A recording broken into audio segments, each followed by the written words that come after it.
Hello नमस्कार भाई सभी को ऑल टाइम टॉपर्स के डिजिटल प्लेटफॉर्म पे आप सभी का स्वागत है। तो कैसे हो भाई सभी? आशा करता हूँ अच्छे होंगे, स्वस्थ होंगे, मस्त होंगे। तो इसी के साथ में दोस्तों आज अपनी एक नई book Haryana DElEd first year की बुक नंबर दोस्तों 4 समकालीन भारतीय समाज की दोस्तों शुरुआत करते हैं।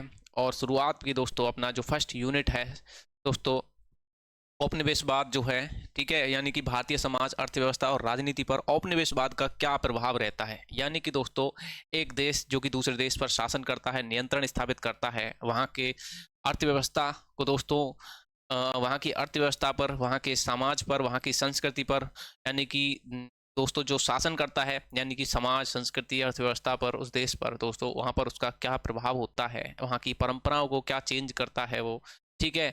तो उसके बारे में अपन यहाँ पर आज चर्चा करेंगे दोस्तों, ठीक है। इनके बारे में ही चर्चा करेंगे कि एक देश जो दूसरे देश पर शासन या नियंत्रण स्थापित करता है, वहाँ की अर्थव्यवस्था में क्या परिवर्तन करता है, या दोस्तों अच्छा परिवर्तन करता है या बुरा परिवर्तन करता है, वहाँ को वहाँ से यानी कि अपनी मातृभूमि को डेवलप करने के लिए वहाँ से क्या करता है, वहाँ से जो है कच्चा माल निकालता है और अपने देश में उसको पका करके बेचता है, यानी कि अपने समाज, अपनी संस्कृति को परिपक्व करता है, जबकि दूसरे देश की स्थिति को खत्म करता है, ठीक है, स्थिति को कमजोर करता है। उसके बारे में देखेंगे। यानी कि ब्रिटिश साम्राज्य जिसके द्वारा भारत पर क्या किया गया, औपनिवेशवाद यानी कि शासन स्थापित किया गया, नियंत्रण स्थापित किया गया वहाँ की संस्कृति, समाज, अर्थव्यवस्था पर, उसके क्या प्रभाव पड़ते हैं दोस्तों, उसके बारे में अपन आज देखेंगे, ठीक है। तो सीधी सी बात ये, थोड़ा सा देसी भाषा में समझें अपन कि दोस्तों जब ब्रिटिश साम्राज्य के द्वारा हमारे भारतीय समाज यानी कि हमारे भारत देश पर शासन किया गया, तो दोस्तों उनके द्वारा जो शासन किया गया उससे हमारी स्थिति में क्या परिवर्तन हुए दोस्तों। हमारी परंपराएं बदली कुछ, यानी कि कुछ अच्छा परिवर्तन हुआ, कुछ अच्छा परिवर्तन हुआ। तो वो क्या हुआ, इसके अलावा कुछ जो प्रभाव उन्होंने यहाँ से दोस्तों हमारी अर्थव्यवस्था को ख़त्म किया, यहाँ से कच्चा माल निकाल करके अपने देश में उसको जो पकाया और बेचा, यानी कि अपने देश की स्थिति को मजबूत किया जबकि यहाँ की स्थिति को कमजोर किया, उसको अपन यहाँ पर देखेंगे, ठीक है। तो यही है कि औपनिवेशवाद का क्या प्रभाव होता है, यानी कि impact of colonialism colonialism on Indian society, economy and दोस्तों पॉलिटी, ठीक है। यानी कि हमारी अर्थव्यवस्था पर, हमारे दोस्तों राजनीति पर, हमारे समाज पर उनकी औपनिवेशवाद का यानी कि औपनिवेशवाद उनके नियंत्रण का क्या प्रभाव रहता है। देखो भाई, तो आगे चले यहाँ पर अपना दोस्तों। तो यहाँ पर अपने जो पॉइंट हैं उन पॉइंटों के हिसाब से देखते हैं। और मैं आपको बता दूं जो अपनी फर्स्ट यूनिट है दोस्तों, जो ये फर्स्ट यूनिट है, इस फर्स्ट यूनिट से दोस्तों अपने दो दो नंबर के कितने, दो दो नंबर के यहाँ पर दोस्तों 5 प्रश्न बनेंगे। अपन दो दो नंबर के कितने प्रश्न बनेंगे, 5 प्रश्न आएंगे। अब 5 प्रश्न जब दो दो नंबर के आएंगे तो टोटल कितना बन गया दोस्तों, 10 मार्क्स के प्रश्न बन गए। कितना, 10 नंबर का यहाँ से दोस्तों अपने लिए मैटर बन जाता है। तो 10 नंबर का मैटर अपनी फर्स्ट यूनिट से दोस्तों इससे आएगा। कितना, 10 नंबर का।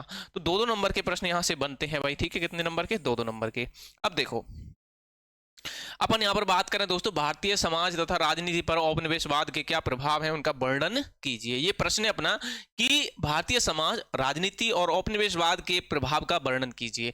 यानी कि उन्होंने जो नियंत्रण स्थापित किया था, जब शासन किया था, तो उसके हमारे ऊपर क्या प्रभाव पड़े, ठीक है। हमारी अर्थव्यवस्था पर, हमारी राजनीति पर, हमारे समाज पर, हमारी संस्कृति पर क्या उनके प्रभाव पड़ते हैं। तो देखो हम बात करते हैं अपने थोड़ी सी भारतीय संस्कृति की दोस्तों। भारतीय समाज क्या दोस्तों, भारतीय समाज की यदि बात करें यहाँ पर, भारतीय समाज और संस्कृति विश्व की प्राचीनतम संस्कृतियों में से एक है। बिल्कुल भाई राइट बात है कि हमारी जो संस्कृति है वो, हमारी संस्कृति विश्व की सबसे प्राचीन जो संस्कृति है उन संस्कृति में, यानी कि जो परंपराएं, उन परंपराओं में सबसे प्राचीन परंपरा है, एक है। यूनानी, मिस्र और रोम जैसी अनेक प्राचीन संस्कृतियां समय के साथ क्या हो गई दोस्तों, लुप्त हो गई, समाप्त हो गई, खत्म हो गई। यूनानी, मिस्र और दोस्तों यहाँ पर बात करें रोम जैसी जो प्राचीन संस्कृति है। किंतु जो भारतीय संस्कृति की बात करें, कौन सी संस्कृति, भारतीय संस्कृति, समाज और संस्थाएं आज भी जीवित हैं, आज भी जिंदा है। हमारी भारतीय संस्कृति, हमारी जो विरासत है आज भी दोस्तों जिंदा है, हमारी जो परंपराएं आज भी जिंदा हैं। इसकी परंपराएं लगभग दोस्तों कितने वर्ष, 5000 वर्षों से निरंतर चली आ रही हैं। कितने वर्षों से, 5000 वर्षों से निरंतर चली आ रही हैं। किसकी, भारतीय समाज यानी कि भारतीय पर जो संस्कृति है इसकी परंपराएं, ठीक है। इसका अर्थ यह नहीं कि भारतीय समाज दोस्तों जड़ रहा है, जड़ यानी कि स्थिर रहा है, यानी कि इसका अर्थ यह नहीं कि भारतीय समाज स्थिर रहा है, यानी कि जड़ यानी कि दोस्तों उसमें कोई परिवर्तन नहीं हुआ, परिवर्तन समय के साथ में हुआ है। बल्कि समय समय पर इसमें परिवर्तन भी होते रहे हैं। बिल्कुल भाई, आपको पता है जलवायु में परिवर्तन होता है, मौसम बदलता है ना, इसी तरह दोस्तों जैसे कहते हैं ना मौसम जो कि एक दिन में या 2 घंटे में बदल जाता है। जैसे कि अभी दोस्तों सुबह हुई, फिर धूप हुई, फिर उसके बाद शाम हुई, ये मौसम बदलना, बारिश हो गई बीच में, ये तो मौसम है। मौसम यानी एक ऋतु आती है, फिर उसके बाद जलवायु परिवर्तन जो कि 30-40 साल में हो जाता है। तो यहाँ पर ये परंपरा जिसको 5000 साल हो गए दोस्तों, ऐसा नहीं कि परंपरा में परिवर्तन नहीं हुए, परंपराएं बदलती रही, समय बदलता रहा उसके साथ में। तो यानी कि ऐसा नहीं कि जड़ है यानी कि स्थिर है, इसमें परिवर्तन होते रहे, चेंज होते रहे। आपको पता है कि आज से 50 साल पहले जो जैसा था दोस्तों, जैसी स्थिति थी आज ऐसी स्थिति में नहीं है, अपनी स्थिति में चेंज किया है, परंपराएं बदल गई, संस्कृति बदल गई, समाज बदल गया, सब कुछ बदल जाता है भाई टाइम के अनुसार। ठीक है, तो यहाँ पर कह रहा है कि सामाजिक सांस्कृतिक जीवन में उतार चढ़ाव और रूपांतरण स्वाभाविक रहे हैं। बिल्कुल भाई, सबकी जिंदगी में दोस्तों, सबकी जिंदगी में क्या अपने दैनिक जीवन में भी यदि देखें तो सब कुछ बदलता रहता है दोस्तों, कभी दुख कभी सुख। इसके अलावा दोस्तों हम हमारी अपनी जो दोस्तों कह सकते हैं दिनचर्या को बदलते रहते हैं। ठीक है, समय के अनुसार में रहन सहन, कपड़े दोस्तों सब बदल जाते हैं। इसी कारण वैदिक युगीन जो समाज है दोस्तों और आधुनिक जो भारतीय समाज है उसमें स्पष्ट अंतर दिखाई देता है। बिल्कुल भाई, यदि अपन देखें दोस्तों पुराने परिवेश में, थोड़ा सा वस्त्र परिवेश में भी देखें तो पुराने टाइम पर आज से 50 साल पहले देखें दोस्तों, जैसे वस्त्र पहने जाते थे क्या आज पहने जाते नहीं, यानी कि परिवर्तन हुआ समय के साथ में, यानी कि वस्त्रों में परिवर्तन हुआ दोस्तों, खान पान में परिवर्तन हो गया, अपनी भाषा में परिवर्तन हो रहा है। ठीक है, किसमें भाषा में भी परिवर्तन हो रहा है, यानी कि सारी चीजें बदल रही हैं समय के अनुसार। ठीक है, तो यही है दोस्तों कि भारतीय परंपरा जो कि सबसे प्राचीनतम परंपरा है दोस्तों, विश्व की सबसे प्राचीनतम परंपराओं में से एक है, जो कि लुप्त नहीं हुई है, चली आ रही है। ऐसा नहीं है कि इसमें परिवर्तन नहीं हुआ है, ये कुछ सामान्य सी बात है अपनी भारतीय समाज के बारे में। अब बात करें कि भारतीय समाज जो है उस पर दोस्तों औपनिवेशवाद जो है, उस औपनिवेशवाद के क्या प्रभाव पड़ते हैं, क्या इम्पैक्ट आते हैं। ठीक है, यानी कि इम्पैक्ट क्या होते हैं दोस्तों, प्रभाव क्या होते हैं। देखो पहला पॉइंट है कि पाश्चात्य सभ्यता एवं संस्कृति। पाश्चात्य यानी कि प्राचीन सभ्यता और हमारी संस्कृति। प्राचीन यानी कि दोस्तों प्राचीन नहीं, वेस्टर्न। पाश्चात्य यानी कि पश्चिमी सभ्यता। कौन सी सभ्यता, पश्चिमी, यानी कि जो ब्रिटिश सभ्यता है उसकी बात कर रहे हैं, और संस्कृति की बात कर रहे हैं यहाँ पर। ठीक है, तो ब्रिटिश शासन की बात करें दोस्तों कि ब्रिटिश शासन के साथ साथ पाश्चात्य सभ्यता, शिक्षा और जीवन शैली का भारत में प्रसार हुआ। यानी कि दोस्तों ब्रिटिश जब उन्होंने शासन किया हमारे देश पर दोस्तों, उन्होंने अपनी जो शिक्षा पद्धति है वो उसको यहाँ पर लागू किया, यानी कि उन्होंने अपनी शिक्षा पद्धति को यहाँ पर लागू किया। ठीक है, तो यहाँ पर क्या करा है कि ब्रिटिश शासन के साथ पाश्चात्य सभ्यता यानी कि अपनी जो सभ्यता, पश्चिमी जो सभ्यता है, यानी कि दोस्तों उनकी जो शिक्षा, उनकी जीवन शैली, उनका जो जीवन शैली है, उनकी जो दिनचर्या है दोस्तों, ठीक है, उसको यहाँ पर उनका जो खान पान है उसका भारत में प्रसार हुआ दोस्तों। जैसे आज हम चाय पीते हैं, चाय क्या हिंदुस्तान की देन है, क्या भारत की देन है? नहीं भाई, चाय किसकी देन है? अंग्रेजों की देन है, जिससे जो कि अभी तक चल रही है। इसके परिणाम स्वरूप दोस्तों यहाँ पर बात करें भारतीय समाज के खान पान, रहन सहन, वेशभूषा, गीत संगीत की यदि बात करें, नृत्य की बात करें, अभिवादन पद्धति की बात करें, आवास यानी कि रहने की बात करें, घर की बात करें, गृह सज्जा में परिवर्तन हुए। इसके अनुसार उस पश्चिमी सभ्यता के अनुसार उन्होंने यहाँ शासन किया, और जब वो शासन करेंगे तो अपने तरीके से रहेंगे, और जब वो अपने तरीके से रहेंगे तो उस रहन सहन के तरीकों को, उस वेशभूषा को, उस शिक्षा को दोस्तों यहाँ पर लेकर के आएंगे। ठीक है, पाश्चात्य शिक्षा ने किसने दोस्तों, पाश्चात्य जो शिक्षा है यानी कि जो पश्चिमी शिक्षा है उसने भारत को अन्य देशों से जोड़ा। उसने भारत को किससे जोड़ा? अन्य देशों से जोड़ा। क्यों? क्योंकि वो भी खुद अन्य देशों से जुड़े हुए थे, तो उन्होंने भारत को अन्य देशों से जोड़ा। किसके माध्यम से? जैसे कि यहाँ से व्यापार करने के माध्यम से, यहाँ की शिक्षा पद्धति से जोड़ा। ठीक है, किसने जोड़ा? ब्रिटिश शासन ने। ठीक है, जोड़ा, और सामाजिक मूल्यों में दोस्तों बदलाव किया, यानी कि यहाँ की जो परंपराएं हैं, यहाँ की जो संस्कृति है उसमें बदलाव किया किसने? ब्रिटिश शासन ने। इस प्रक्रिया को दोस्तों क्या कहा जाता है? पश्चिमीकरण कहा जाता है। यानी कि हम पश्चिम के अनुसार अपने आप को बदल लें, यही क्या है? पश्चिमीकरण है। यानी कि हमको अपने अनुसार वो बदल देते हैं, हमको अपने अनुसार बदल देते हैं। यानी कि दोस्तों वो पश्चिम के थे, वो अपना पश्चिमीकरण जो है यहाँ पर लागू कर देते हैं, तो वही क्या कहलाता है दोस्तों? पश्चिमीकरण कहलाता है।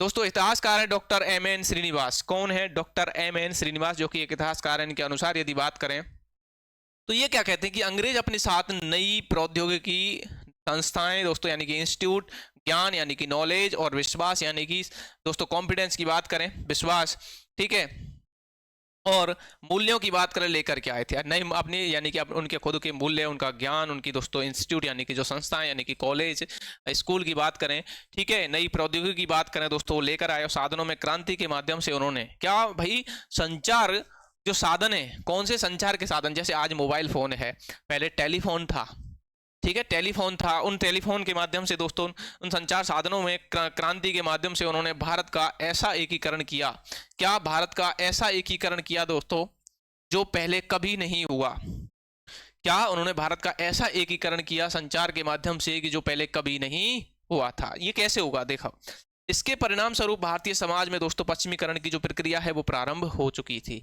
क्या हो गई, पश्चिमीकरण की प्रक्रिया प्रारंभ हो गई। उन्होंने संचार क्रांति का प्रारंभ किया, जिससे देश में एकीकरण हुआ, और एकीकरण हुआ दोस्तों तो क्रांति हुई। एक देखो भाई, औद्योगिकरण, औद्योगिकरण एवं नगरीकरण की प्रक्रिया, यानी कि दोस्तों नगरों का विकास, यानी कि नगरों का बनना, शहर बनना, इसके अलावा औद्योगिकरण यानी कि उद्योगों का विकास होना। तो इनकी बात करें दोस्तों, प्रोसेस ऑफ इंडस्ट्रियलाइजेशन एंड अर्बलाइजेशन। क्या, इंडस्ट्रियलाइजेशन एंड अर्बलाइजेशन, अर्बलाइजेशन यानी कि अर्बन यानी कि नगरीकृत एरिया। ब्रिटिश काल में दोस्तों औद्योगिकीकरण, कौन सा करण, औद्योगिकीकरण जो है उसके कारण बड़े पैमाने पर उत्पादन शुरू हुआ, यानी कि दोस्तों कच्चा माल लिया उसको पकाना, यानी कि उद्योगों का उत्पादन, उद्योगों का स्थापित करना, फैक्ट्रियां स्थापित करना, उसकी बात हो रही है यहाँ पर। और दोस्तों पूंजीवादी अर्थव्यवस्था का विकास हुआ। कौन सी अर्थव्यवस्था, पूंजीवादी जो अर्थव्यवस्था है दोस्तों उसका विकास हुआ। पूंजीवादी यानी कि दोस्तों जहां पर दोस्तों उद्योगों को स्थापित करना, किसके माध्यम से, पैसे के माध्यम से। पूंजीवादी लोग दोस्तों जिनके पास पैसा होता है तो पूंजीवादी लोग उसको क्या करते हैं, स्थापित करते हैं। तो पूंजीवादी अर्थव्यवस्था का क्या हुआ, विकास हुआ। उद्योगों और नगरों के विकास से ग्रामीण जनसंख्या का नगरों की ओर पलायन बढ़ने लगा, यानी कि दोस्तों रोजगार के लिए जो ग्रामीण क्षेत्र के लोग थे वो अब शहरों की ओर आने लगे, तो यानी कि उद्योगों की ओर पलायन होने लगा, ठीक है। जिससे संयुक्त परिवार और कुटीर उद्योग कमजोर हुए, जिससे क्या कमजोर हुआ, जो संयुक्त परिवार थे वो कमजोर हुए दोस्तों, यानी कि उनसे क्या निकल करके लोग बाहर जाने लगे, ठीक है, छोड़ने लगे परिवार को, और वो कहाँ जाने लगे, शहरों की तरफ रोजगार की तलाश में जाने लगे, उद्योगों की तरफ। कुटीर उद्योग कमजोर हुए, कुटीर उद्योग यानी कि तो ग्रामीण क्षेत्र में जो उद्योग चलते हैं, ग्रामीण क्षेत्र में जो छोटे उद्योग चलते हैं, हस्तशिल्प उद्योग चलते हैं, वो कमजोर होने लगे, ठीक है। साथ ही बेरोजगारी, गंदी बस्तियां, श्रमिक समस्याएं और सामाजिक तनाव भी उत्पन्न हुआ। अब दोस्तों होता क्या है, इससे बेरोजगारी उत्पन्न होती है, गंदी बस्तियां उत्पन्न होती हैं, यानी कि दोस्तों उद्योगों से कचरा निकलता है, सीधी सी बात है, शहरों में। और लोग जब गाँव से निकल करके शहरों की तरफ आएंगे तो उनके लिए जो है दोस्तों जितना भी संसाधन है उस संसाधन की उपयोगिता बढ़ेगी, यानी कि दोस्तों जब शहर से गांव से लोग शहर में आएंगे तो उनको ज़रूरत के सामान चाहिए होंगे, ज़रूरत के सामान यानी कि खान पान के भी सामान चाहिए होंगे। तो दोस्तों वहां पर उनको जो है जैसे पैक्ड फूड कहते हैं ना, पैक्ड फूड मिलने लगा, तो उसके लिए दोस्तों कचरा बढ़ने लगा, उससे भी कचरा बढ़ने लगा, ठीक है। तो वही यहाँ पर दोस्तों श्रमिकों की समस्याएं उत्पन्न होने लगी और सामाजिक तनाव बढ़ने लगा, क्या, सोसाइटी में दोस्तों स्ट्रेस बढ़ने लगा।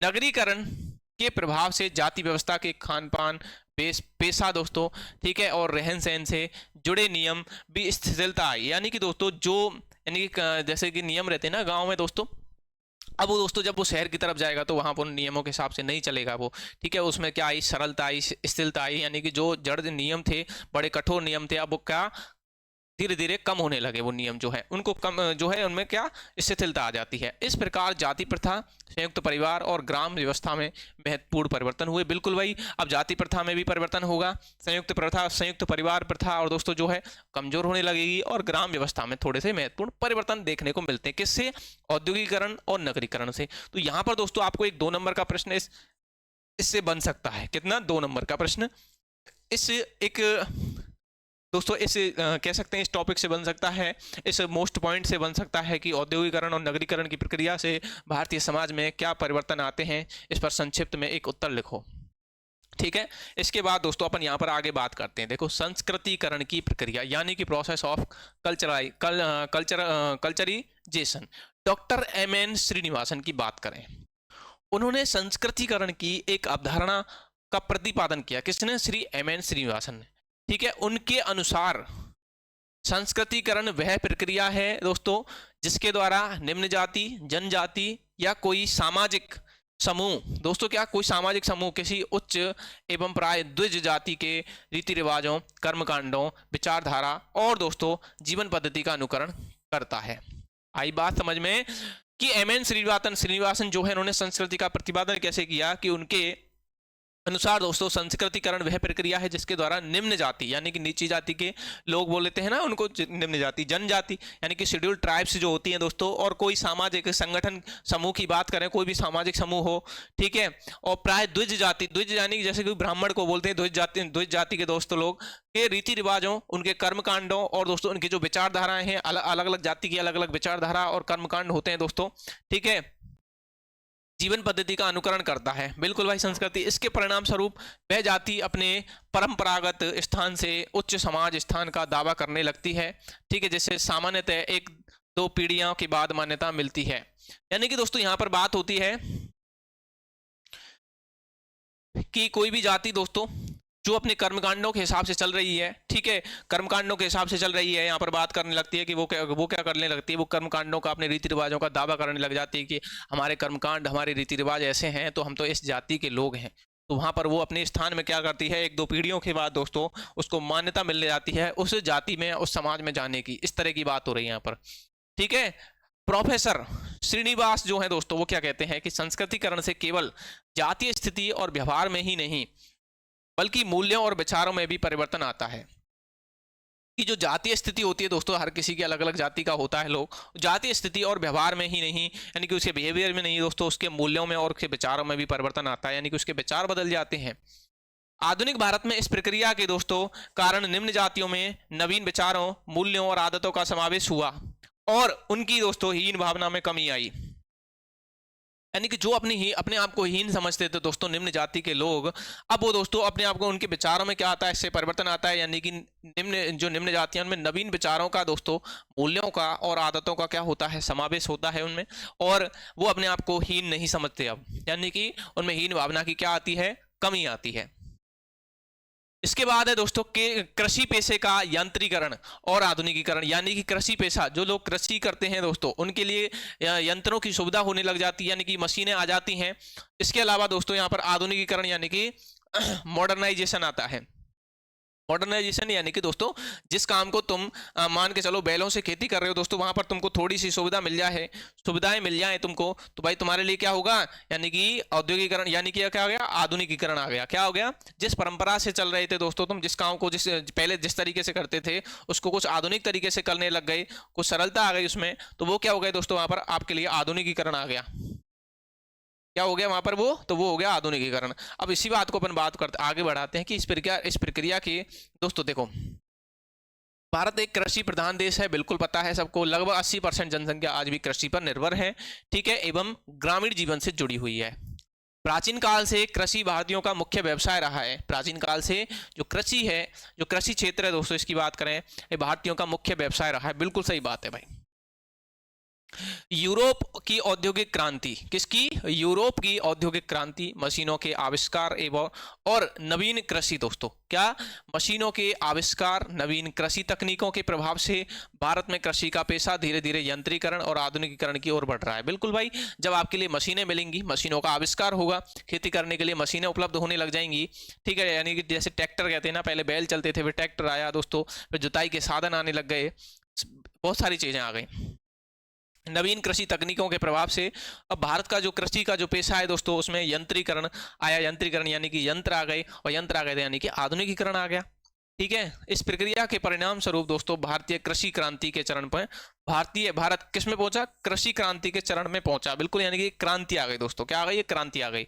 और हरित क्रांति, कौन सी क्रांति दोस्तों, हरित क्रांति के माध्यम से खाद्यान्न के क्षेत्र में आत्मनिर्भर बना। कृषि हरित क्रांति यानी कि दोस्तों जहां पर फसलों के लिए क्या आया दोस्तों, यूरिया, क्या आया, कह सकते हैं नई खाद्य तकनीकें आई दोस्तों। उससे क्या हुआ दोस्तों, वहां पर उनको जब जमीन में डाला गया तो उससे पैदावार बहुत अधिक मात्रा में बढ़ी, यानी कि क्रांति आ गई दोस्तों पैदावार में, यानी कि जो उत्पादन था वो दोस्तों कम से कम 10 गुना 20 गुना बढ़ गया, ठीक है। तो आज भारत ना केवल दोस्तों अपनी आवश्यकताओं की पूर्ति करता है, बल्कि दोस्तों खाद्यान्न का निर्यात भी करता है, यानी कि ऐसा नहीं है और भारत दोस्तों अपनी आवश्यकताओं की पूर्ति नहीं कर रहा है, बल्कि अब अन्य देशों के लिए भी अपना जो माल है उसमें माल को निर्यात कर रहा है। यांत्रिकरण की बात करें दोस्तों, यांत्रिकरण और आधुनिकीकरण से किसानों की आर्थिक स्थिति में सुधार हुआ। क्या हुआ कि दोस्तों यंत्रीकरण जो आधुनिकरण है उससे किसानों की जो आर्थिक स्थिति है उस आर्थिक स्थिति में क्या हो रहा है, यहाँ से सुधार हो रहा है। ठीक है, तथा देश की अर्थव्यवस्था सशक्त बन रही है। दोस्तों देश की जो अर्थव्यवस्था है वो अर्थव्यवस्था कैसी बन रही है, सशक्त, एक दोस्तों बहुत मजबूत अर्थव्यवस्था बन रही है इस तरह से।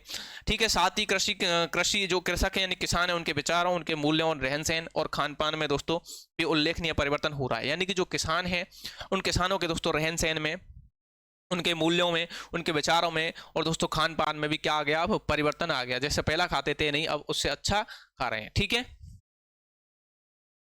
अच्छा पहन रहे हैं दोस्तों, अच्छा कर रहे हैं। ठीक है, कल्याणकारी राज्य की स्थापना, यानी कि कल्याणकारी राज्य की स्थापना होती है दोस्तों। ठीक है, किसकी, कल्याणकारी राज्य, यानी कि दोस्तों औपनिवेशवाद के जो प्रभाव होते हैं उन प्रभावों की यहाँ पर अपन चर्चा कर रहे हैं। तो अपने कौन सा पॉइंट है दोस्तों, 5वां पॉइंट है, यानी कि स्टेबलाइजमेंट और दोस्तों वेलफेयर स्टेट, यानी कि भारत में स्वतंत्रता के बाद कल्याणकारी राज्य की स्थापना की दिशा में निरंतर प्रयास किए जा रहे हैं। सही बात समझ में कि दोस्तों स्वतंत्रता के बाद यानी कि आज़ादी के बाद में कल्याणकारी राज्य की स्थापना की दिशा में निरंतर प्रयास किए जा रहे हैं। यानी कि जब से अपन को दोस्तों आज़ादी मिली है 1947 के बाद की यदि बात करें तो दोस्तों निरंतर परिवर्तन, यानी कि हर सरकार जो सरकार आती है वो कोई ना कोई परिवर्तन लेकर के आती है। ठीक है, जिसके कारण राज्य के कार्य क्षेत्र में निरंतर क्या हो रहा है, विस्तार हुआ दोस्तों, राज्य के कार्य क्षेत्र में निरंतर विस्तार हुआ। इससे सामाजिक परिवर्तन जो है दोस्तों उसकी प्रक्रिया को गति भी मिली। ठीक है, यानी कि दोस्तों पूछ लिया जाए कि कल्याणकारी राज्य की स्थापना के लिए क्या क्या परिवर्तन हुए, कल्याणकारी राज्य की स्थापना के लिए क्या क्या परिवर्तन हुए। तो ये पहला परिवर्तन दोस्तों, केंद्र और राज्य सरकारें सामान्य जनहित की वृद्धि, केंद्र सरकार और एक होती है दोस्तों राज्य सरकार, वो राज्य सरकार और केंद्र सरकार दोनों मिलकर के क्या करती हैं, सामान्य जनहित दोस्तों, यानी कि दोस्तों जो लोग हैं, जो देश की जनता है उसकी जनहित की जो वृद्धि है दोस्तों, उसमें उपभोक्ताओं की सुरक्षा, उपभोक्ता यानी कि दोस्तों जो माल को खरीदने वाला होता है उपभोक्ता, उसकी सुरक्षा, श्रमिकों को शोषण, श्रमिकों जो श्रम करने वाले होते हैं दोस्तों उन श्रम करने वालों को शोषण से बचाने तथा लघु एवं कुटीर उद्योगों के संरक्षण के लिए, जो उद्योग हैं दोस्तों छोटे उद्योग हैं उन उद्योगों के संरक्षण के लिए कार्य कर रही है। कौन, केंद्र सरकार और राज्य सरकार। यानी कि उपभोक्ताओं की सुरक्षा, यानी कि दोस्तों उपभोक्ताओं के लिए जो है माल जो वो खरीद रहे हैं दोस्तों उस माल को दोस्तों अच्छा उनका, यानी कि वो अच्छा माल खरीदें उनको, यानी कि दोस्तों एक पैक्ड फूड दे रहे हो, चाहे आप अनाज दे रहे हो, चाहे कुछ भी दे रहे हो दोस्तों, एक सुरक्षित दे रहे हो, क्या दे रहे हो, सुरक्षित दे रहे हो, जो उनके जीवन पर कोई प्रभाव न डाले, ना स्वास्थ्य के लिए ना उनके मानसिक समस्या के लिए। ठीक है, तो भाई ये बात है यहाँ पर। वैज्ञानिक साधनों द्वारा भौतिक परिस्थितियों में, क्या भाई, कि जो वैज्ञानिक दोस्तों साधन है उनके द्वारा परिस्थितियों में, भौतिक परिस्थितियों में, ठीक है, भौतिक परिस्थितियों में सुधार, प्राकृतिक संसाधनों का संरक्षण और दोस्तों उचित उपयोग, ठीक है, शिक्षा और स्वास्थ्य सुविधाओं का विस्तार होता है। ठीक है, पिछड़े और दलित वर्गों के हितों की रक्षा करती है सरकार, कृषि उद्योगों का कृषि उद्योग व्यापार का विकास करती है सरकार, आवश्यकता के अनुसार राष्ट्रीयकरण जैसे प्रयास किए जा रहे हैं इसके द्वारा, केंद्र और राज्य सरकार के द्वारा। ठीक है, यहां तक बात समझ में आई। इसके बाद देखो भाई, इसके अतिरिक्त राष्ट्रीय उत्पादन में वृद्धि, दोस्तों क्या होता है, राष्ट्रीय जो उत्पादन है उस राष्ट्रीय उत्पादन में क्या होती है, वृद्धि होती है।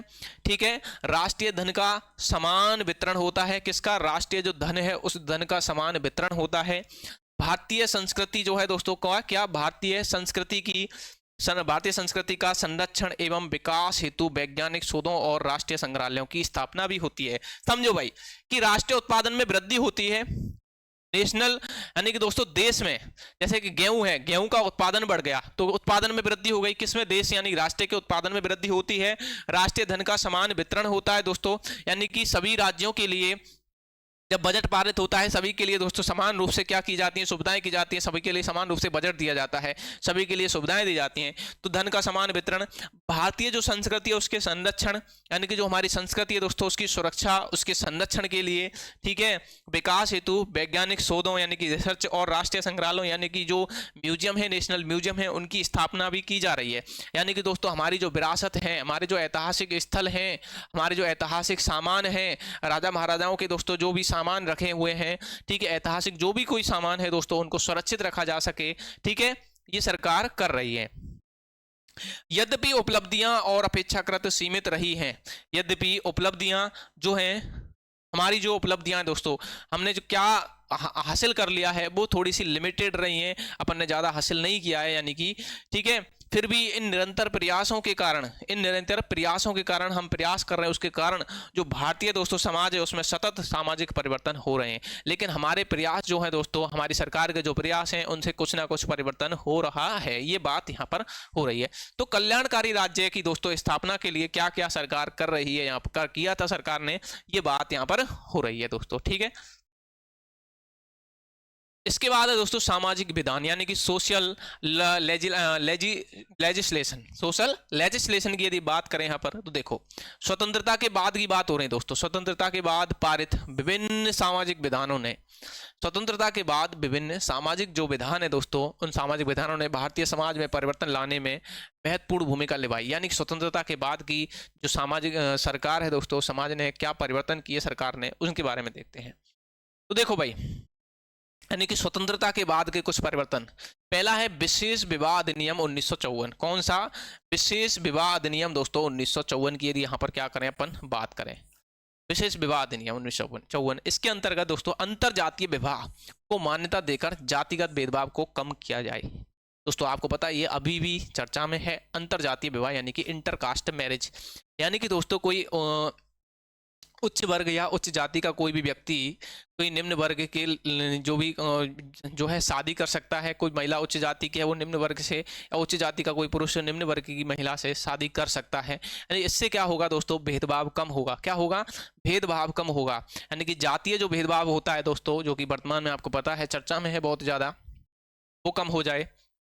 इसके बाद दोस्तों हिंदू विवाह अधिनियम 1955, हिंदू विवाह अधिनियम 1955 की यहाँ पर अपन बात करते हैं। तो ये क्या है दोस्तों, एक विवाह को अनिवार्य किया, एक विवाह को क्या किया, अनिवार्य किया, तथा दोस्तों कुछ स्थितियों में विवाह विच्छेद की अनुमति भी दी गई।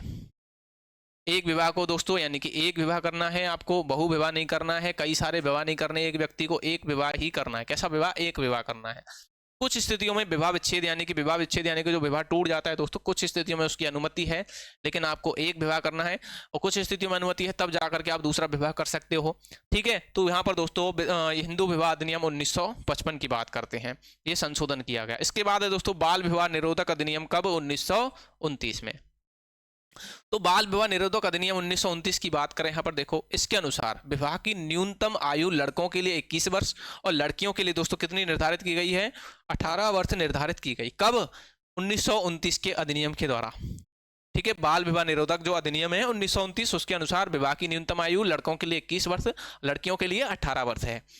हिंदू विधवा पुनर्विवाह अधिनियम दोस्तों 1956, हिंदू विधवा पुनर्विवाह अधिनियम 1956 की यहाँ पर अपन बात करें तो देखो, इससे दोस्तों विधवा स्त्रियां जो हैं उनकी सामाजिक स्थिति में सुधार हुआ।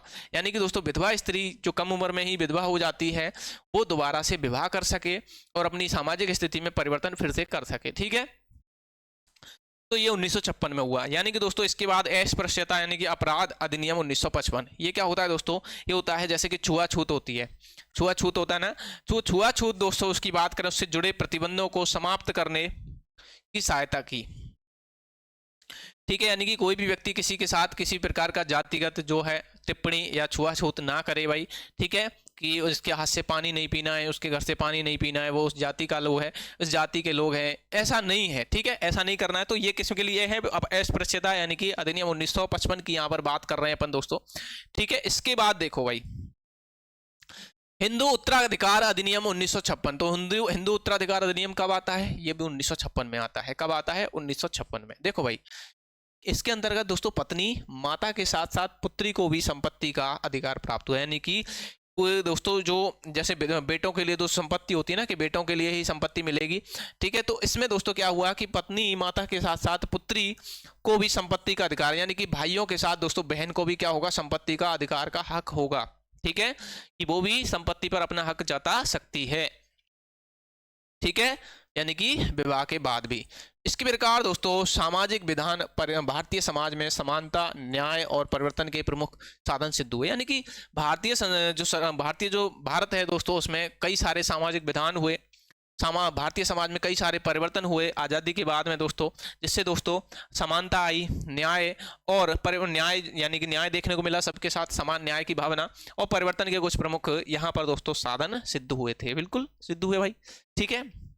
इसके बाद देखो राजनीतिक संगठन यानी कि पॉलिटिकल ऑर्गेनाइजेशन की बात करें, पॉलिटिकल ऑर्गेनाइजेशन की बात करें, राजनीतिक संगठनों ने भारतीय समाज में सामाजिक परिवर्तन लाने में दोस्तों, भारतीय संगठनों ने यानी कि जैसे संगठन जैसे कि दोस्तों कोई भी पॉलिटिकल पार्टी, बीजेपी, कांग्रेस दोस्तों, आम आदमी पार्टी, ठीक है, सपा, इस तरह की पार्टियों की बात करें तो भारतीय संगठनों ने भारतीय समाज में सामाजिक परिवर्तन लाने में महत्वपूर्ण योगदान दिया। किसने? इन संगठनों के द्वारा। इनके माध्यम से जनता में राजनीतिक चेतना, क्या दोस्तों, इनके माध्यम से जो जनता है उसमें राजनीतिक चेतना आई, पॉलिटिकल यानी कि वो राजनीति को समझने लगे, क्या होती है राजनीति, उसके प्रति जागरूकता का विकास हुआ दोस्तों, ठीक है। लोगों में दोस्तों अपने अधिकारों, ठीक है, अपने अधिकारों, अपने कर्तव्यों दोस्तों और सामाजिक समस्याओं के प्रति समझ बढ़ी, यानी कि दो लोग समझने लगे कि हमारे कर्तव्य क्या हैं, हमारे अधिकार क्या हैं, हम सरकार से क्या अपील कर सकते हैं, क्या अधिकार मांग सकते हैं, ठीक है। तो वो समझने लगे कि हमारे क्या कर्तव्य हैं, हमारे क्या अधिकार हैं, हमारी सामाजिक समस्याएं क्या हैं, उन समस्याओं को आवाज हम कैसे उठा सकते हैं, ठीक है। समझ बढ़ गई भाई उनमें। चुनावों में भागीदारी, युवाओं का दोस्तों राजनीति में प्रवेश, युवाओं का राजनीति में प्रवेश होने लगा, बिल्कुल भाई, ठीक है, यानी कि युवा राजनीति में आने लगे, पॉलिटिकल पार्टियां ज्वाइन करने लगे, महिलाओं की राजनीतिक सक्रियता और नेतृत्व क्षमता का विकास होने लगा, ठीक है, राजनीतिक दलों के प्रयासों का परिणाम है, ठीक है, बिल्कुल भाई, राजनीतिक दलों ने ही तो ऐसा किया है कि दोस्तों महिलाएं अब पॉलिटिकल पार्टियां ज्वाइन कर सकती हैं, उनके लिए इतनी छूट है, तो ये किसके द्वारा हुआ है? राजनीतिक पार्टियों के द्वारा। इससे भारतीय समाज अधिक लोकतांत्रिक और दोस्तों जागरूक बना। इससे भारतीय समाज क्या बना? अधिक लोकतांत्रिक बना, यानी कि जनता का शासन होता है तभी ऐसा होता है, ठीक है, और जागरूक बना है दोस्तों, ठीक है। इसके बाद देखो इन परिवर्तनों में दोस्तों जनता की बढ़ती भागीदारी, ग्रामीण जनता में राजनीतिक दलों के प्रति झुकाव, यानी कि राजनीतिक दलों जो पॉलिटिकल पार्टियां होती हैं उनके प्रति दोस्तों ग्रामीण क्षेत्र जो है उनका झुकाव, युवा पीढ़ी का नेतृत्व में प्रवेश, यानी कि युवा पीढ़ी जो है वो जो क्या करती है दोस्तों, नेतृत्व करती है, ठीक है, महिलाओं की राजनीति और सामाजिक क्षेत्र में सक्रिय सहभागिता, जो महिलाएं हैं उनकी राजनीतिक और सामाजिक क्षेत्र में दोस्तों क्या सक्रिय एक्टिवनेस आती है, सहभागिता दोस्तों आती है, नेतृत्व करना, वो नेतृत्व करने लगती है, यानी कि नेता बनती है, ठीक है, विशेष रूप से उल्लेखनीय है, बिल्कुल भाई, ये सारी चीजें जरूरी हैं, क्या है? जरूरी हैं। तो यहाँ पर देखो भाई, इस प्रकार राजनीतिक जो संगठन है उन्होंने भारतीय समाज में चेतना, सहभागिता और परिवर्तन को यहाँ पर दोस्तों सशक्त आधार प्रदान किया। किसने? भारतीय समाज में। किसने भाई? इन पॉलिटिकल पार्टीज ने। ये जो पॉलिटिकल पार्टीज हैं इन्होंने क्या किया? भारतीय समाज में चेतना, सहभागिता और परिवर्तन जो हो रहा है दोस्तों उस परिवर्तन को सशक्त आधार क्या किया? प्रदान किया था। आई बात समझ में? अब देखो भाई, महिला या स्त्री शिक्षा की बात करें, यानी कि वुमन एजुकेशन की यहाँ पर अपन दोस्तों बात करते हैं। किसकी? वुमन एजुकेशन की बात करें। मुस्लिम आक्रमणों के पश्चात दोस्तों, किसके पश्चात? मुस्लिम आक्रमणों के पश्चात भारतीय समाज में महिलाओं की स्थिति निरंतर गिरती चली गई। ठीक है दोस्तों, कि मुस्लिम आक्रमण जब हुए तो उसके बाद क्या होता है, यानी कि आक्रमण हो रहे हैं दोस्तों, उसके बाद महिलाओं की स्थिति बहुत ज्यादा गिरती चली जाती है। वे दोस्तों रूढ़िवादी जीवन जीने को विवश रही। कैसा जीवन? रूढ़िवादी जीवन, यानी कि घर से ना निकलना, ठीक है, घर से बिल्कुल ना निकलना, पढ़ने लिखने नहीं देना उनको, क्या नहीं देना उनको? पढ़ाई लिखाई से बिल्कुल दूर रखना, सिर्फ घर का ही काम करवाना। इस तरह से दोस्तों महिलाओं की जो जीवन है वो जीवन रूढ़िवादी जीवन दोस्तों जीने को विवश हो गई और सामाजिक आर्थिक अधिकारों से वंचित थी। उनको किसी भी प्रकार का कोई भी सामाजिक अधिकार नहीं था, आर्थिक अधिकार नहीं, यानी कि वो ना तो घर से बाहर जा सकती हैं, वो कमा नहीं सकती हैं। तो भाई ये क्या हो गई? ये गुलामी हो गई। क्या हो गई? एक गुलामी हो गई। उनका जीवन मुख्यतः घरेलू कार्यों और बच्चों के लालन पालन यानी कि पालन पोषण तक सीमित था, कि महिलाएं सिर्फ घर का काम करेंगी, बच्चे पालेंगी और कुछ नहीं। तो भाई देखो, किंतु महिला शिक्षा के प्रसार से किंतु महिला शिक्षा के प्रसार से दोस्तों, महिलाओं जब महिला यानी कि महिलाओं के लिए शिक्षा दी जाए, ऐसा प्रसार होने लगा, प्रचार होने लगा, उनकी स्थिति में क्रांतिकारी परिवर्तन आए। यानी कि महिलाएं जब पढ़ने लगी दोस्तों, तो उनमें भी क्या आए, परिवर्तन आए। वो भी समाज में दोस्तों पुरुषों के साथ में बैठने लगी। ठीक है, जैसा काम पुरुष करते हैं ऐसे काम करने लगी, खेलने लगी दोस्तों, हर सेक्टर में जाने लगी। ठीक है, आज तो स्थिति बेटर होने लगी है दोस्तों। शिक्षा ने महिलाओं के क्या दोस्तों, शिक्षा ने महिलाओं में नई चेतना उत्पन्न की, बिल्कुल की भाई दोस्तों। और वे अपने अधिकारों और कर्तव्यों के प्रति जागरूक भी हुई। क्या हुई, अपने अधिकार, अपने कर्तव्य, अपनी क्या ड्यूटी है, उस ड्यूटी के प्रति कर्तव्य जागरूक हुई दोस्तों। शिक्षा के कारण उनकी रूढ़िवादिता में कमी आई। ठीक है, उनकी रूढ़िवादिता में कमी आई। ठीक है, अब वो दोस्तों घर से बाहर निकल के पढ़ने लगी, काम करने लगी। तो उनकी दोस्तों अगर वो नहीं पढ़ती तो दिक्कत होती है उनके लिए। फिर वो घर में किसी यानी कि वो किस पर, दूसरे पर डिपेंड रहती हैं। क्या रहती है, किसी दूसरे पर डिपेंड रहती हैं। जब वो उन पर दोस्तों जहाँ ना उनके पास शिक्षा है, ना उनके पास कोई ज्ञान है, ना कोई स्किल है। ठीक है, तो वो क्या हो करती हैं दोस्तों, फिर घर में ही रहती हैं।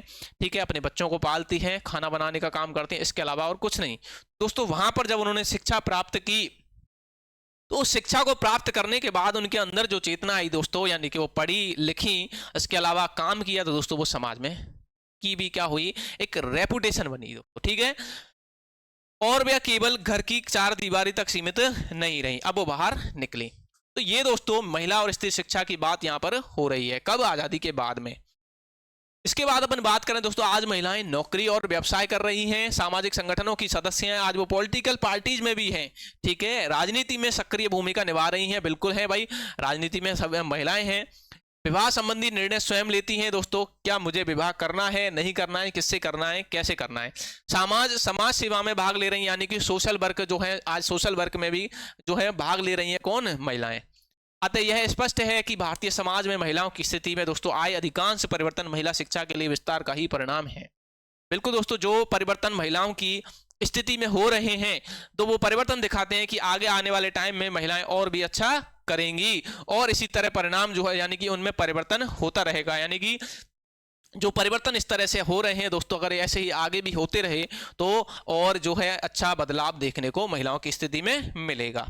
इसके बाद है दोस्तों नियोजन, यानी कि प्लानिंग। कोई भी काम हम प्लानिंग से करते हैं, उसकी बात यहां पर कर रहे हैं। तो देखो भाई, नियोजन, भारतीय समाज में नियोजन सामाजिक एवं आर्थिक परिवर्तन लाने के लिए एक महत्वपूर्ण साधन है। नियोजन भाई एक प्लानिंग होती है। ठीक है, एक प्लानिंग होती है। अब देखो प्लानिंग क्या है, इसके माध्यम से समाज की संरचना में ऐसे परिवर्तन किए जाते हैं दोस्तों, जिससे अधिकतम जन कल्याण और राष्ट्रीय प्रगति संभव है। यानी कि दोस्तों आपको महिलाओं की स्थिति में कैसे परिवर्तन लाना है, उसके लिए एक प्लान किया आपने। प्लान यानी कि पहले ही एक पूरा प्लान तैयार कर लिया, भाई इनको एक यानी कि इनको शिक्षा देनी है, विद्यालय खोलने हैं, फिर इनको सबको स्कूल भेजना है। इन छोटी छोटी बच्चियों को ये जब बड़ी हो जाएंगी तो दोस्तों समझने सीखने लायक सारी चीजें हो जाएंगी, इनको स्किल मिलेगी। तो भाई वहां पर क्या होगा, वो एक जागरूक महिला बनेंगी। तो उसके लिए एक प्लान तैयार किया ना पहले। अगर वो प्लान तैयार नहीं करता, क्या तुम सीधा एक महिला को स्कूल भेज दोगे तो भाई वहां पर उसका सब वो बदलाव आ जाएंगे, नहीं। तो उनको दोस्तों वहां से यानी कि छोटे से ही क्या करना, एक प्लान तैयार करना, और एक बड़ा प्लान तैयार करके उसको एक डेवलप, एक शिक्षित, एक सामाजिक, एक और एक जागरूक महिला बनाना, ये दोस्तों वहां पर प्लान के द्वारा हुआ। तो यहाँ पर यही बात हो रही है कि नियोजन यानी कि एक प्लानिंग दोस्तों भारतीय समाज में नियोजित सामाजिक आर्थिक परिवर्तन लाने का एक महत्वपूर्ण साधन है। इसके माध्यम से समाज की संरचना में ऐसे परिवर्तन किए जाते हैं दोस्तों, जिनसे अधिकतम जन कल्याण और राष्ट्रीय प्रगति क्या हो सके, संभव हो सके। ठीक है, भारतीय योजना आयोग के अनुसार, यदि किसके अनुसार, भारतीय योजना आयोग की बात करें तो नियोजन सुनिश्चित सामाजिक लक्ष्यों की प्राप्ति हेतु दोस्तों उपलब्ध साधनों को संगठित कर उनका अधिकतम उपयोग करने की एक विधि है। यानी कि बहुत सारे साधन जो होते हैं, उन साधनों का दोस्तों एक प्लानिंग के माध्यम से उपयोग करना, जिससे दोस्तों क्या आ सके, एक बहुत बड़ा परिवर्तन आ सके। यानी कि एक टाइम के बाद में एक परिवर्तन आए तो उसके लिए एक प्लानिंग बनानी पड़ेगी। जो संसाधन है उन संसाधनों का उपयोग करके एक प्लानिंग बनानी पड़ेगी, जिसके बाद दोस्तों एक समय बाद क्या मिले, देखने को एक परिवर्तन देखने को मिले। तो ये होता है नियोजन। भारत में दोस्तों पंचवर्षीय योजनाएं, जैसे पंचवर्षीय योजनाएं होती है ना दोस्तों, 5 साल के लिए योजनाएं बनाई जाती हैं कि हमको ये काम इन 5 साल के अंदर करने हैं। तो ये योजना हो गई, एक प्लान हो गई। अब इन योजनाओं का, इन प्लानों का दोस्तों लाभ क्या होगा, वो 5 साल बाद देखने को मिलेगा कि नहीं मिलेगा।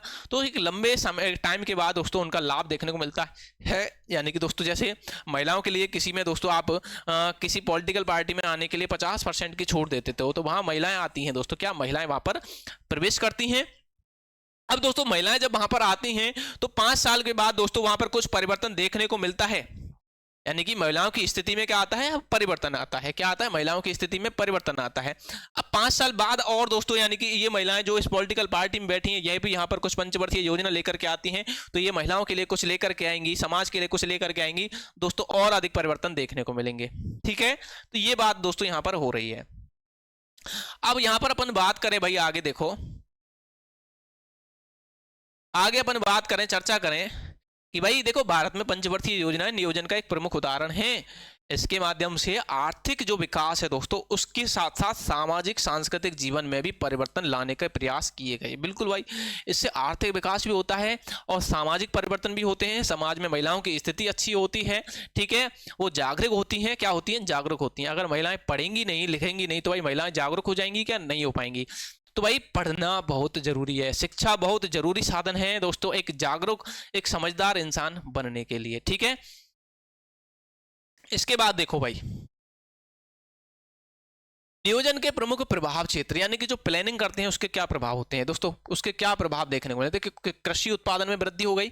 यदि दोस्तों अगर यहाँ पर नियोजन यानी कि प्लानिंग के माध्यम से अपन खेती ना करें, ठीक है, खेती में दोस्तों जो भी जरूरत के जो सामान होते हैं दोस्तों, जो भी कह सकते हैं, मिट्टी की जांच वगैरह होती है, इसके अलावा बुवाई का टाइम प्लानिंग से होता है ना सब कुछ, तो मिट्टी की जांच करके दोस्तों उसके लिए जो आवश्यक जो पोषक तत्व हैं उनको यदि डाला जाए वहां पर, तो दोस्तों उसमें पैदावार अच्छी होती है।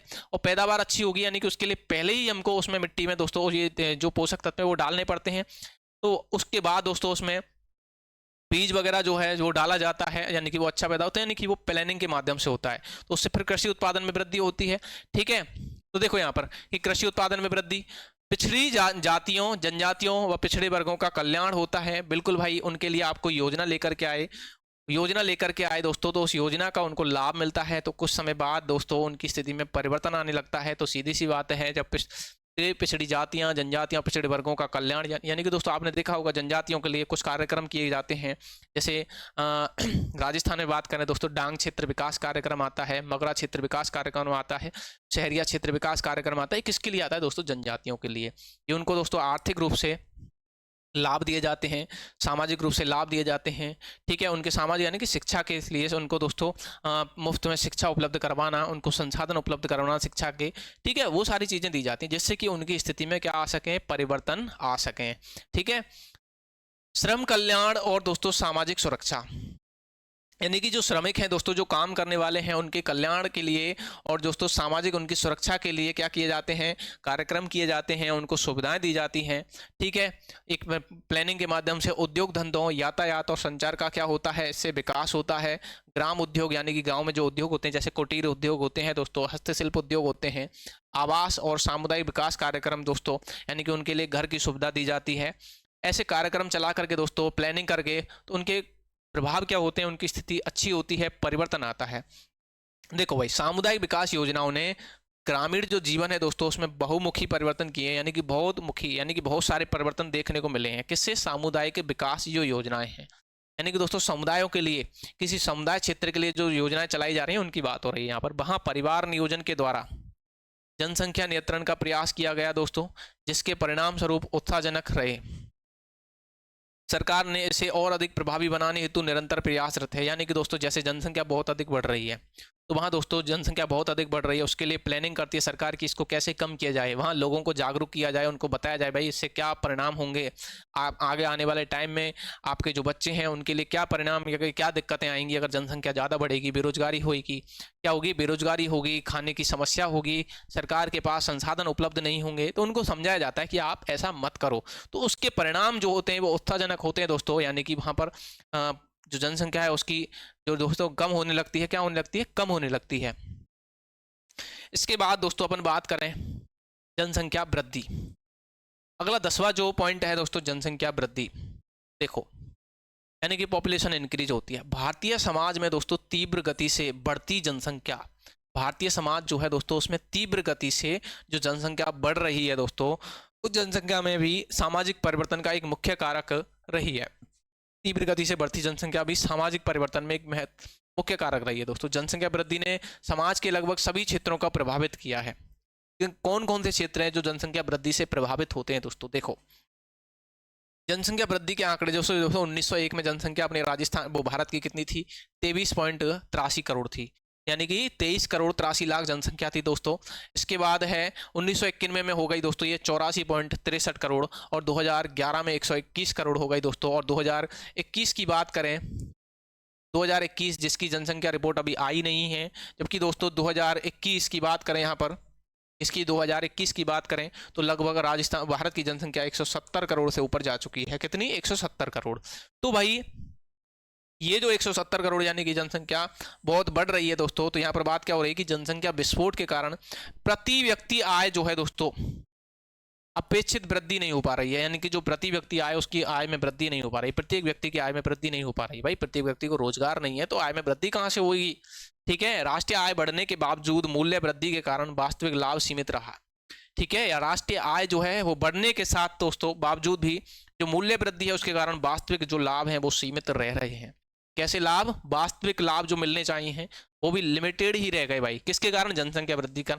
भाई एक बात बताओ मेरे लिए कि किसी घर में एक व्यक्ति के 10 बच्चे हैं, कितने बच्चे हैं? 10 बच्चे हैं भाई। अब वो 10 बच्चों का लालन पालन कैसे करेगा भैया? अगर वो एक गवर्नमेंट पर्सन भी है भाई तो कैसे उनका लालन पालन करेगा?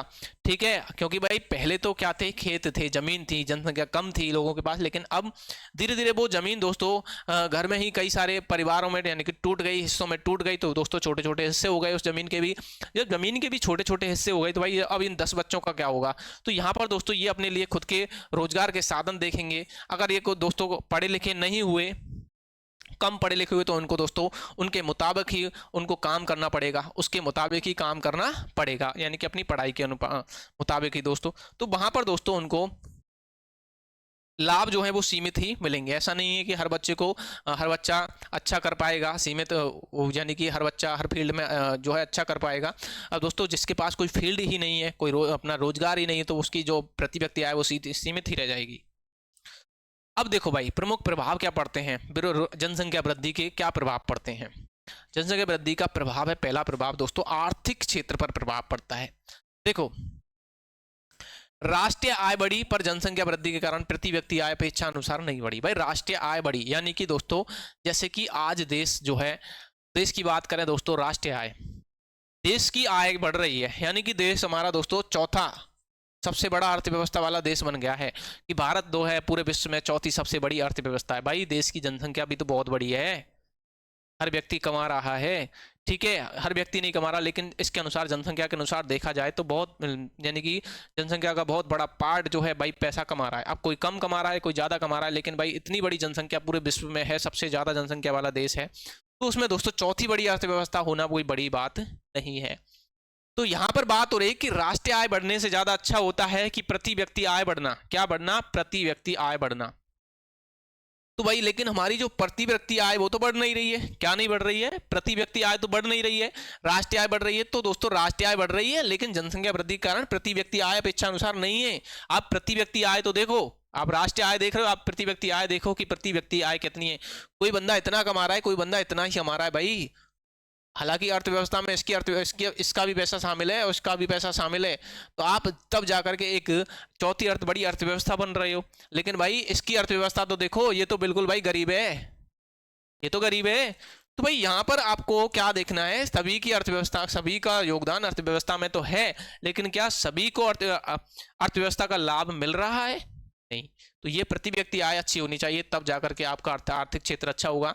दूसरा है दोस्तों कि यहाँ पर दोस्तों ये पंचवर्षीय योजना है, कौन सी एक बार मैं देख करके बताऊंगा कि पंचवर्षीय योजना में दोस्तों 80 लाख बेरोजगार, 9वीं योजना में 1060 लाख हैं। यानी कि बेरोजगारी जो है दोस्तों, इसकी बात करें तो बेरोजगारी की बात करें, देखो यहाँ पर जो पंचवर्षीय योजना थी दोस्तों, ये 10वीं पंचवर्षीय योजना है, इसमें 80 लाख बेरोजगार हैं, जबकि 9वीं योजना में 1060 लाख जो है रोजगार बेरोजगार हैं। कितने? 1060 लाख बेरोजगार हैं। तो भाई देखो यहाँ पर स्वास्थ्य की बात करें, 1968 में प्रति 5150 जो व्यक्ति हैं दोस्तों, उन पर कितना? 5150 व्यक्तियों पर एक डॉक्टर था। यानी कि भाई 5150, 5150 व्यक्तियों का इलाज एक डॉक्टर करेगा। 1975 में दोस्तों 3000 व्यक्तियों पर एक डॉक्टर। अत्यधिक जनसंख्या के कारण स्वास्थ्य सेवाएं अपर्याप्त हैं और लंबी कतारें हैं दोस्तों। यानी कि आप देखते हो हॉस्पिटल में क्या होता है, बहुत लंबी कतारें होती हैं दोस्तों। जितनी सुविधाएं नहीं होती उससे ज़्यादा दोस्तों मरीज होते हैं। ठीक है, यानी कि दोस्तों डॉक्टर नहीं है, क्या नहीं है, डॉक्टर नहीं है।